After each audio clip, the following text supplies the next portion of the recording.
অলিখিত ফাইনালে কিউইদের বিপক্ষে একাদশে পরিবর্তন আনতে চলেছে বাংলাদেশ। দলে ঢোকানো হতে পারে তারকা এক ক্রিকেটারকে, যিনি কিনা আবার হতে পারেন দলের ট্রাম্প কার্ড। সিরিজ জয় নিশ্চিত করতে গেম প্ল্যানেও কিছুটা নতুনত্ব আনতে পারে লাল সবুজের প্রতিনিধিরা চট্টগ্রামের সিরিজের শেষ ম্যাচে। তবে কেমন একাদশ নিয়ে মাঠে নামতে যাচ্ছে বাংলাদেশ, আর কেই বা হবেন দলের ট্রাম্প কার্ড, সবকিছু বিস্তারিত জানবো প্রতিবেদনে। প্রথম ম্যাচে হারের পর দ্বিতীয় ম্যাচে ঘুরে দাঁড়িয়েছে বাংলাদেশ। নিউজিল্যান্ডের বিপক্ষে ম্যাচ জিতে নিয়েছে হেসে খেলে। এবার টাইগারদের লক্ষ্য সিরিজ জয় নিশ্চিত করা, আর সেই লক্ষ্যেই ঢাকা থেকে চট্টগ্রাম পাড়ি দিয়েছে লাল সবুজেরা। সাগরিকার পারে কিউইদের হারাতে নতুন পরিকল্পনাও করছে মেহেদী মিরাজরা। একাদশেও আনতে যাচ্ছে পরিবর্তন। অলিখিত ফাইনালে নিজেদের সেরা বোলারকে একাদশে এনে কিউইদের চমকে দিতে যাচ্ছে ফিল সিমন্সের শিষ্যরা।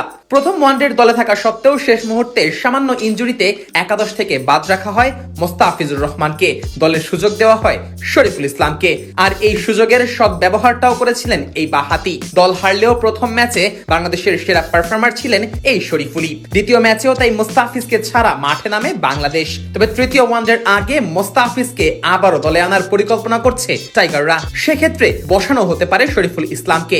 যদিও যেই দুই ম্যাচ শরীফুল সুযোগ পেয়েছেন সেখানে দারুণ ছন্দেই ছিলেন, তাই তো তাকে না বসিয়ে তাসকিনকেও বসানোর পথে হাঁটতে পারে লাল সবুজেরা। তবে আপাত দৃষ্টিতে তাসকিন আর শরীফুল দুজনকেই বসিয়ে মোস্তাফিজ আর তানজিম সাকিবকে দলে নেওয়ার সম্ভাবনাও একদম উড়িয়ে দেওয়া যায় না। তবে ম্যাচটা যেহেতু অলিখিত ফাইনাল, সেহেতু নিজেদের সেরা তিন পেসারকেই একাদশে রাখতে চাইবে টিম ম্যানেজমেন্ট।